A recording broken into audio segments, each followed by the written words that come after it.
धन्यवाद धन्यवाद ओ राजाओं के राजा पवित्र परमेश्वर पवित्र परमेश्वर पवित्र परमेश्वर पवित्र परमेश्वर। प्रभु जी मैं आपका बहुत बहुत धन्यवाद करते पिता, धन्यवाद करते प्रभु कि आपने हम लोगों को पिता परमेश्वर आज इस रात्रि का समय प्रभु आपने हमारे जीवन में दिया। प्रभु जी मैं बहुत बहुत धन्यवाद करते प्रभु कि आपने रात्रि से प्रभु हमारे जीवन में अपना आशीष किया, हमारे जीवन को प्रभु आपने हर एक खतरों से बचाया, हर एक दुख और तकलीफों से प्रभु आपने बचाया। बहुत सारे लोग ऐसे होंगे प्रभु जो कि आज के ये अद्भुत समय को परमेश्वर नहीं देख पाएंगे पिता, लेकिन आपने प्रभु हमें दिखाया, हमारे जीवन को प्रभु आपने आशीष किया, आशीर्वाद किया। मैं बहुत बहुत धन्यवाद करता हूँ। सो मेरे प्रियो आज इस प्रार्थना के द्वारा प्रभु परमेश्वर पिता आपको बहुत तायत की आशीष करेंगे। मेरे प्रियो आप लोग परमेश्वर से कहें कि पिता आपने जो हमें आज का ये अद्भुत समय दिया प्रभु, हमारे सारे घर परिवारों को प्रभु आपने आशीष किया, हर एक तकलीफों से प्रभु आपने बचाया। पिता मैं धन्यवाद करता हूँ। जो लोग प्रभु बहुत ज़्यादा कर्ज में डूबे हुए लोग हैं परमेश्वर, आप हर एक लोग के कर्ज मुसीबत परेशानी सारे दूर कर दीजिए। सो मेरे प्रियो आज इस प्रार्थना के द्वारा प्रभु परमेश्वर आपको बहुत ज़्यादा आशीष करेंगे, आपके हर एक परेशानियों को मेरे प्रिय परमेश्वर दूर करेंगे। मेरे प्रिय बहुत सारे लोग ऐसे होंगे जो कि अपने जीवन में बहुत सारे बातों को लेकर परेशान होंगे मेरे प्रिय, बट आप लोग को कभी भी परेशान नहीं होना है, बल्कि आपको परमेश्वर में आगे बढ़ते जाना है। मेरे प्रिय प्रभु यीशु मसीह ने कहा था कि जीवन की रोटी मैं हूँ। मेरे प्रिय प्रभु यीशु मसीह कहते हैं, यहाँ पे लिखा है कि झील के उस पार उन्होंने यीशु से कहा है रब्बी आप यहाँ कब आए। लेकिन मेरे प्रिय वहाँ पर क्या यीशु मसीह ने जवाब दिए कि कहते हैं कि मैं तुमसे सच सच कहता हूँ कि तुम मुझे इसलिए नहीं ढूंढ रहे हो कि तुमने अद्भुत कार्य देखे, परंतु तुम इसलिए मुझे खोज रहे हो कि तुम रोटियां खाकर तृप्त हुए हो। तो मेरे प्रिय यहाँ पर प्रभु यीशु मसीह कह रहे हैं कि वहाँ के जो लोग उनको प्रभु यीशु मसीह को जो ढूंढ रहे थे, प्रभु यीशु मसीह कह रहे हैं कि तुम हमारे अद्भुत मेरे कामों को जो देखे हो उसके द्वारा तुम हम पर विश्वास नहीं करते, बल्कि तुम रोटियां खाकर जो तृप्त हुए हो उसके लिए तुम मुझे ढूंढते हो। तो प्रभु यीशु मसीह ने क्या कहा है आप लोग ध्यान दीजिए। प्रभु यीशु मसीह कहते हैं कि नाशवान भोजन के लिए परिश्रम ना करो, परंतु उस भोजन के लिए परिश्रम करो जो अनंत जीवन तक ठहरता है, जिसे मनुष्य का पुत्र तुम्हें देगा, क्योंकि पिता अर्थात परमेश्वर ने उसी पर स्वीकृति की छाप लगाई है। तो मेरे प्रिय प्रभु यीशु मसीह साफ रीति से कह रहे हैं कि हम लोग को कभी भी नाशवान वस्तुओं के लिए, नाशवान भोजन के लिए हमें परिश्रम नहीं करनी चाहिए। बट मैं और ये प्रभु यीशु मसीह कहने का मतलब यह नहीं है कि आप इस संसार के भोजन को नहीं खाइए। कहने का मतलब जो बहुत ज़्यादा लोग परिश्रम करते हैं धन दौलत कमाने के लिए, अपने जीवन में बहुत सारा सुख पाने के लिए, सांसारिक सुख पाने के लिए, लेकिन प्रभु यीशु मसीह यहाँ पे कहते हैं कि नाशवान भोजन के लिए परिश्रम ना करो, परंतु उस भोजन के लिए परिश्रम करो जो अनंत तक ठहरता है, मतलब जो आपको अनंत काल तक आपको वो भोजन मिलता रहे और वो भोजन आपके पास रहे। सीधा सिंपल में अगर बात ये समझा जाए तो प्रभु यीशु मसीह कह रहे हैं कि आप लोगों को जो है अनंत जीवन जो आपको प्रभु परमेश्वर के पुत्र यीशु मसीह जो आपको देंगे। यहाँ पे लिखा है कि जिसे मनुष्य का पुत्र तुम्हें देगा, क्योंकि पिता अर्थात परमेश्वर ने उस पर स्वीकृति की छाप लगाई है। मतलब जो प्रभु यीशु मसीह है वो आपको अनंत जीवन देंगे अगर आप परमेश्वर पे विश्वास करते हैं, प्रभु यीशु मसीह पे विश्वास करते हैं। तो मेरे प्रिय परमपिता परमेश्वर हमारी हर एक उलझनों को, हमारी हर एक गड़बड़ियों को, हमारे हर एक तकलीफ़ों को वो प्रभु हमारे जीवन से वो दूर करते हैं। मेरे प्रिय मैं आप लोगों से कहना चाहता हूँ कि परमपिता परमेश्वर पे आप लोग भरोसा रखें, विश्वास करें।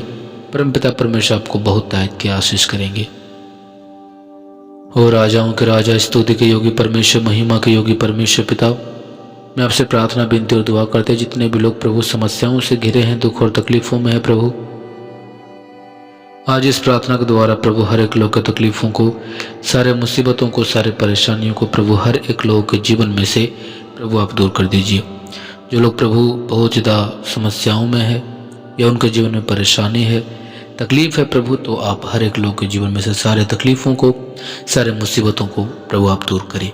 मेरे प्रिय आगे लिखा है, उन्होंने यीशु से पूछा परमेश्वर के कार्य करने के लिए हम क्या करें। मेरे प्रियो जब प्रभु यीशु मसीह यह बता चुके थे कि आप लोगों को नाशवान भोजन के लिए परिश्रम नहीं करना है, बल्कि आपको उस भोजन के लिए परिश्रम करना है जो अनंत जीवन तक ठहरता है, मतलब जो अनंत जीवन तक आपके काम आए। मतलब ये सीधा अगर सिंपल में समझा जाए तो अगर परमेश्वर का वचन हमारे जीवन में है तो उनका फल हमें जीवन भर तक, अनंत जीवन तक हमें मिलता रहेगा। हमारे जीवनों में परमेश्वर का वचन होना बहुत जरूरी है। और यहाँ पे प्रभु यीशु मसीह यीशु से पूछा, उन्होंने यीशु से पूछा कि परमेश्वर के कार्य करने के लिए हम क्या करें। मतलब लोग जो हैं वो पूछ रहे हैं कि परमेश्वर के कार्य करने के लिए हम क्या कर सकते हैं, है कि नहीं।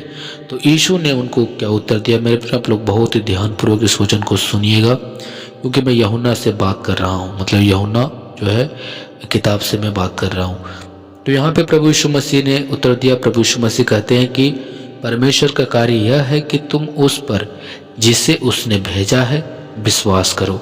मतलब मेरे प्रिय आप लोग सीधा सिंपल में अगर समझा जाए, यानी सीधा साधारण तरीके से, तो प्रभु यीशु मसीह ये कह रहे हैं कि परमेश्वर का कार्य यही है कि तुम उस पर जिसने उसे भेजा है, मतलब परमेश्वर ने भेजा है, किसको भेजा है, प्रभु यीशु मसीह को भेजा है, तो उसको भेजने वाले पर आप लोग विश्वास करिए। मतलब भेजने वाले प्रभु यीशु मसीह हैं, सॉरी गलती हो गया, भेजने वाले पिता परमेश्वर हैं, लेकिन आने वाले वो प्रभु यीशु मसीह हैं। तो हमें क्या करना चाहिए कि जिसने भेजा है उस पर विश्वास करें। परमेश्वर का कार्य यह है कि तुम उस पर जिसे उसने भेजा है। तो प्रभु यीशु मसीह ने ये साबित कर दिया, यानी ये बता रहा है कि वो मैं ही हूँ जो परमेश्वर ने भेजा है, और तुम लोग क्या करो, हम पर विश्वास करो। तुम तो वो लोग समझ जाओगे कि तुम परमेश्वर के कार्य को कर रहे हो, मतलब हमारे बातों को मान रहे हो। प्रभु यीशु मसीह का कहना है कि अगर तुम हमारे बातों पर चल रहे हो, हमारे बातों को मान रहे हो, तो आप परमेश्वर में अच्छी तरह से कार्य कर रहे हो, परमेश्वर के कार्यों को कर रहे हो। आगे लिखा मेरे प्रिय, तब उन्होंने यीशु से कहा, फिर आप कौन सा चिन्ह दिखा रहे हैं कि हम उसे देखकर आप पर विश्वास करें। मतलब लोगों ने पूछा कि प्रभु यीशु मसीह आप कुछ ऐसा चिन्ह बताइए जिसके द्वारा मैं विश्वास कर सकूं कि आप ही वो परमेश्वर के भेजे हुए जन हैं जो परमेश्वर ने हम सबों के लिए दिया। तो मेरे प्रिय प्रभु यीशु मसीह यहाँ पर क्या जवाब देते हैं, आप कौन सा कार्य दिखा रहे हैं, ये लोग पूछ रहे हैं। लिखा है, हमारे पूर्वजों ने निर्जन प्रदेश में मन्ना खाया, जैसा धर्मशास्त्र में लिखा है कि उसने उन्हें खाने के लिए स्वर्ग से रोटी दी, ऐसा लोग बोल रहे हैं। यीशु ने कहा, मैं तुमसे सच सच कहता हूं कि मूसा ने तुम्हें वह रोटी स्वर्ग से नहीं दी, परंतु मेरा पिता तुम्हें सच्ची रोटी स्वर्ग से देता है। आमीन। क्योंकि परमेश्वर की रोटी वह व्यक्ति है जो स्वर्ग से उतरकर संसार को जीवन देता है। मेरे प्रिय प्रभु यीशु मसीह कह रहे हैं, क्योंकि परमेश्वर की रोटी वह व्यक्ति है जो स्वर्ग से उतरकर, यानी यीशु मसीह स्वर्ग से उतरकर संसार को क्या देता है, जीवन देता है। तो मेरे प्रिय आप लोग को समझना चाहिए कि प्रभु यीशु मसीह हमें यह समझाने की कोशिश कर रहे हैं कि हमें इस संसार के वस्तुओं पर मन नहीं लगाना चाहिए। प्रभु यीशु मसीह हमारे पापों के लिए इस संसार में आए ताकि हम लोग मेरे प्रियो अच्छी तरह से परमेश्वर में बढ़ें, ताकि हम लोग सच्चे परमेश्वर को समझ सके, जान सके और उनकी महिमा कर सके। क्योंकि बहुत सारे लोग ये सोचते हैं कि हम परमेश्वर में आगे बढ़ रहे हैं तो हमें कुछ फ़ायदा होना चाहिए। मेरे फिर फ़ायदा तो हमें अनंत जीवन जो मिलेगा वही सबसे बड़ी फ़ायदा है। इस संसार में सिर्फ हमें परमेश्वर के नाम पे दुख ही मिलेगा। आप लोग ये एक बात को आप लोग ध्यान में रखिए, क्योंकि प्रभु यीशु मसीह को दुख उठाना पड़ा तो उनके कारण हमें भी दुख मिलता है कि नहीं। लेकिन मैं दुख की बातें नहीं कर रहा हूँ, यहाँ मैं ये समझाने की कोशिश कर रहा हूँ कि परमेश्वर पिता प्रभु आपको बहुत दायित की आशीष करेंगे, आपको अनंत जीवन देंगे जब आप परमेश्वर के लिए अपने जीवन को, यानी प्रभु यीशु मसीह के लिए अपने जीवन को व्यतीत करेंगे। है मेरे सर्वशक्तिमान पिता, मैं आपसे प्रार्थना करता हूँ कि जितने लोग प्रभु इस वचन को सुन रहे थे, प्रभु इस प्रार्थना के द्वारा हर एक लोग के जीवन में आप पिता पुत्र पवित्र आत्मा के नाम से आशीष कर दीजिए। हर एक लोग के जीवन में कोई प्रकार का रुकावट, दुख और तकलीफ, समस्याएं, मुसीबत प्रभु ना आने पाए। छोटी सी प्रार्थना के द्वारा प्रभु हर एक लोग के जीवन में अब बड़े चमत्कार करने वाले परमेश्वर है। हर एक लोग के जीवन को अब बचाने वाले परमेश्वर में पिता प्रार्थना करता हूँ हर एक लोग के जीवन में आप आशीष और आशीर्वाद करें। कभी भी कोई प्रकार का रुकावट किसी भी लोग के जीवन में आने पाए, छोटे से प्रार्थना यीशु के नाम पे आमीन।